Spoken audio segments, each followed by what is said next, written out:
education shouldn't be a debt sentence. It shouldn't. It's supposed to be something that opens up avenues. You know, what your mother said to you, what my father said.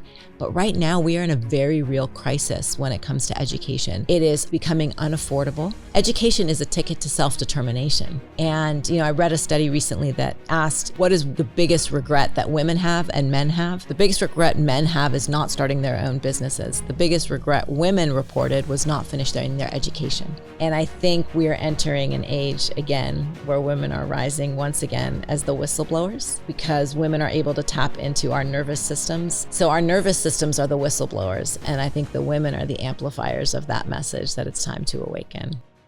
Welcome to Women Awakening. I'm your host, Cynthia James, and every day I'm excited because I get to introduce you to fabulous women who are game changers in the world, who've taken control of their lives and are here to make a difference, and then teach us that it's possible for us as well.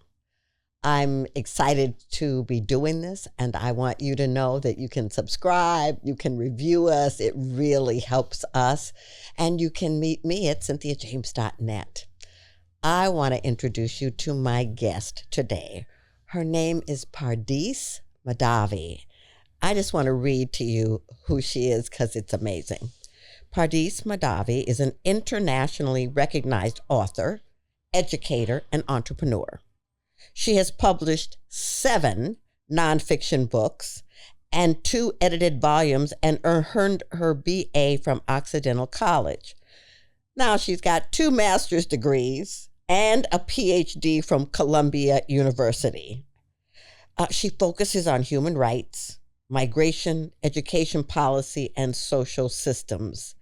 And we will talk about AI Native University and the fact that she has a new book coming. Pardis, welcome. Thank you so much for having me on the show. It's an honor to be here.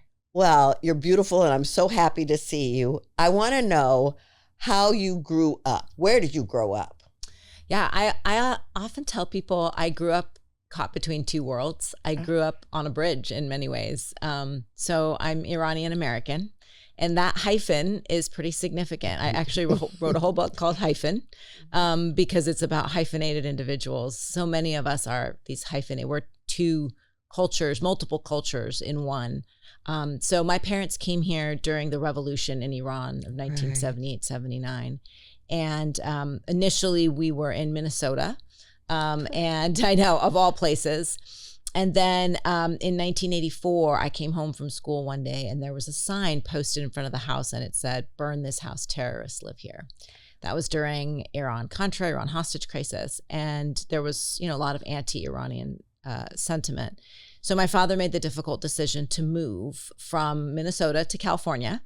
And we were considering, as we call it, Tehrangeles, Los Angeles, but my father instead chose San Diego because it reminded him more of the village where he grew up in Iran by the water. But my dad said something to me in that move, and I was only 6 years old at the time, Cynthia. My dad said, "You know, Pardis, people can take everything from you. They can take your belongings, they can take your home, they can even take your country. But the one thing no one can ever take from you is your education. Don't ever let them take your mind." And that is something that stayed with me my entire life. To this day, my father's words echo in my bones to this day. Well, I believe in synchronicity. I was born in Minnesota.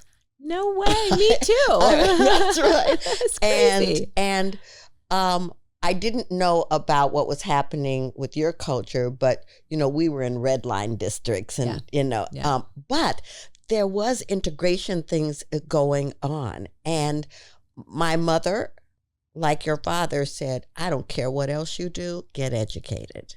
You see, our stories are so intertwined. Absolutely. Yeah.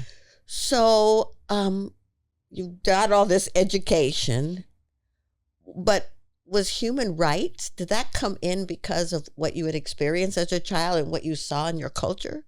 You know, I think for me growing up as an Iranian American, my 2 countries were always at war. Yeah. So, you know, in the United States, I would hear people talking about Iran as this axis of evil, as this, you know, barbarian, you know, nation. And then I would, in Iran, see people burning American flags and chanting death to America. So if my two countries were at war with each other, what does that mean for someone who is Iran and America in one body?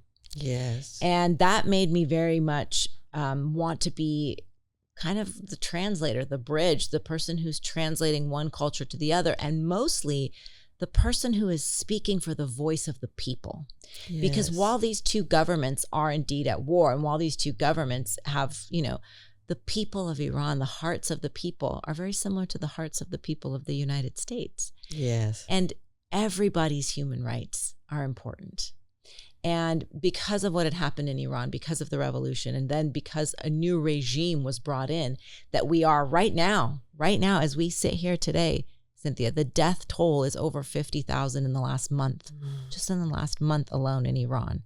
Human rights are being violated on a daily basis. And this is a regime that has just been doing this now for decades, for my entire lifetime. Right. So I became very passionate about amplifying the voices of people whose voices are often not heard. Wow. Well, I'm so grateful that we're talking about this, because I want to talk about the shift for the feminine when that revolution happened, because it changed the way in which you were treated, looked at, correct, and voices taken away. That's exactly right. And suddenly women's bodies became the battleground. So this was a regime, before the revolution, women in Iran were, the highest of fashion. They wore miniskirts. Women were, leadership, etc. The revolution, when the regime came to power, they came to power under a fabric of morality. They said, Iran has become West toxicated. It's become infatuated with the West. Women are trying to be, all these things. We need to take Iran back for Iranians. But their version of that was taking Iran to an imagined past where women were suppressed. That was a serious revision of history. Right. Because if you actually look at Persian culture, you look at the ancient, women. Beautiful. Were warriors. There is a long history of women warriors. And I actually wrote a book about this. It's called Book of Queens.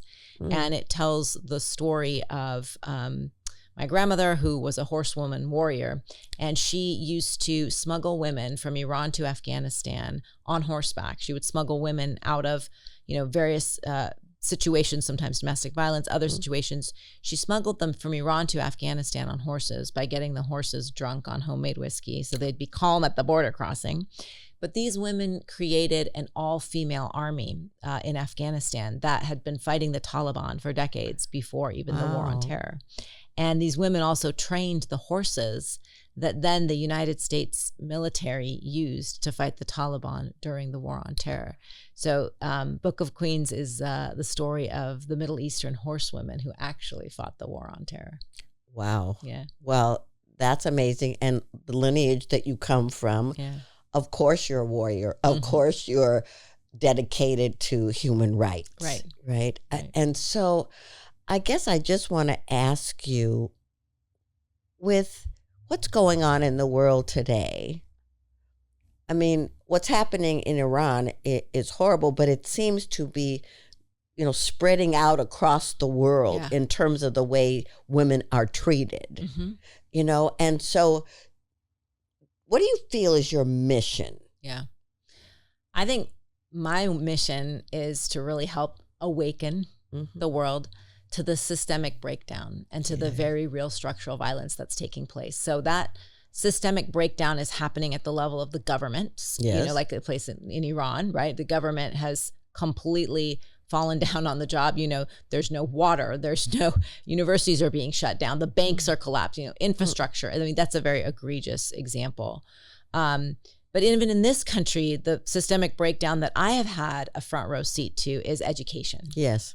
And so in my career, I did my PhD, and then I went and I became a professor at Pomona College. My PhD is in medical anthropology, and I became a professor. So I was a professor for over a decade and rose the ranks at Pomona College, became department chair, dean of women. Then I became a dean at the University of Denver.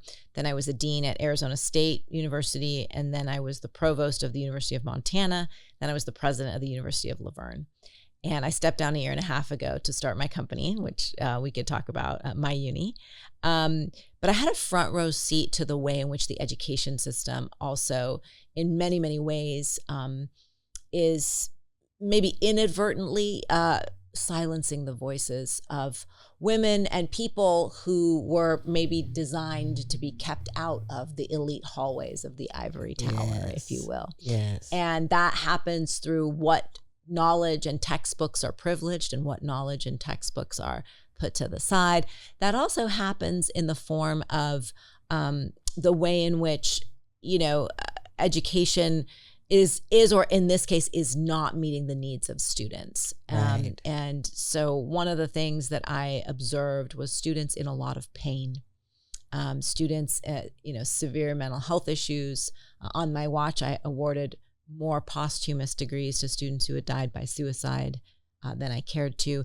And it was because the system had failed them. Students couldn't see a path out of the debt, rising tuition costs, and then degrees that they couldn't connect to the workforce. Right. So I always say to people, education shouldn't be a debt sentence. It shouldn't. It's supposed to be something that opens up avenues. What your mother said to you, what my father said. But right now we are in a very real crisis when it comes to education. It is becoming unaffordable. As we sit here today, 43 million Americans started college but dropped out. Many of them single moms like myself, couldn't finish because the way in which, unaffordable but inaccessible in terms of the life, cycle of individuals. And many people are saying that it's not doing the kind of workforce development that they would want. Of course, women in this area, they suffer, right? Because they're not able, education is a ticket to self-determination. Right. And, I read a study recently that asked, what is the biggest regret that women have and men have? The biggest regret men have is not starting their own businesses. The biggest regret women reported was not finishing their education. Right. My mother went back to school while she was trying to take care of us, but we were on welfare. And I mean, it was intense. And I just wanted to go back to something you said, because I've done work teaching science and spirituality at University of School of Mines and doing stuff with Virginia Tech. But I also did a lot of community work. I would go into high schools, and the books that the kids in Black communities get are completely different than in the more affluent communities. And so what kept coming to me was, this is how you control people, is you take away their ability to be educated. And then so many of them, even if they finish, they're paying off debt for their entire life and can't get their homes. Yeah, that's exactly right. That's what I say. It's become a debt sentence. Yes. And, I would have students sleeping in their cars. The food pantry, we couldn't keep it stocked. Right. They're hungry. They're sleeping in their car. Their families had taken out a second and third mortgage on their home just so the kids could go to school. And they were harboring so much guilt. They were carrying the weight of this guilt of, their families had, taken out all the family fortune is right here. And that's a really serious burden for people to carry. Well, it is. And it doesn't feel like you've got hope. No. I want to know, what is AI University? An AI native, AI enhanced university. Yeah. So I stepped down because I realized it had become unaffordable. Yes. And it was not enough the pathways to the workforce. And I realized that there were serious systemic and structural issues. It was not accessible. So it's not only that it wasn't affordable, but I'll give you a really good example. So when I was provost at the University of Montana, I had a lot of Native American students who had come from the reservations to take courses in Missoula, which is where the university was located. I remember I had this student who partway through their studies, their mother got sick and they wanted to go back to the reservation to take care of their mother. But if they were to go back to the reservation after it snows, they would not be able to get back to Missoula. Wow. And so this student had to make the decision between, do I take care of my mom or do I finish my studies? And I said, we can't live like this anymore. There has to be a hybrid option. We have to have a way for this student to be able to continue their studies, because once they drop out, it's very difficult for them to get back on this track. So I began to realize that there were certain systemic breakdowns. So creating my uni was about creating an affordable, accessible, adaptive, accredited university. Whoa. Okay. All right. Yeah. And so, did you know how to do this? Well, it turned out I knew more than I thought I did. I didn't think I did, but it turned out that, I had a really, because, for 25 years, I'd been in the academy, and like I said, I had a front row seat to the dysfunction, to what was breaking down in the education system, to your point about who's getting what textbooks, who's able to have what degrees, what things are highlighted, and what kind of bodies of knowledge, what authors are highlighted, what authors are not highlighted. We both know what that's about. And I also had been living with students and really sitting with them often when they were in their darkest hours of mental health crises. And I had asked them, I would talk to them, what is it that you need? So I had a really deep understanding of what students needed. I had a really deep understanding of what the workforce needed. And I knew exactly how to build a curriculum. That was like my superpower. I know how to build and design a curriculum.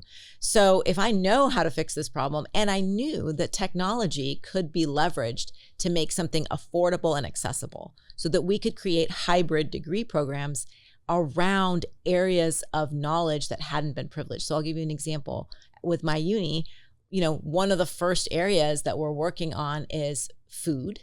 And food in the African diaspora and African food culture, because that is not necessarily a body of knowledge that's come up 100%. To the top. So I knew what students needed, I knew what workforce needed, and I knew that there could be technological solutions to it. So I made it my mission to find the right partners. I was very, very lucky. I found somebody who is brilliant in terms of AI technology. And I said, okay, what we need is a learning management system and an academic, all this alphabet soup. I said, this is what we need. Can you build it? And they said, yeah, I think we can build this. And so we just set about making it our mission to create a university that meets the needs of students and workforce of today. Wow.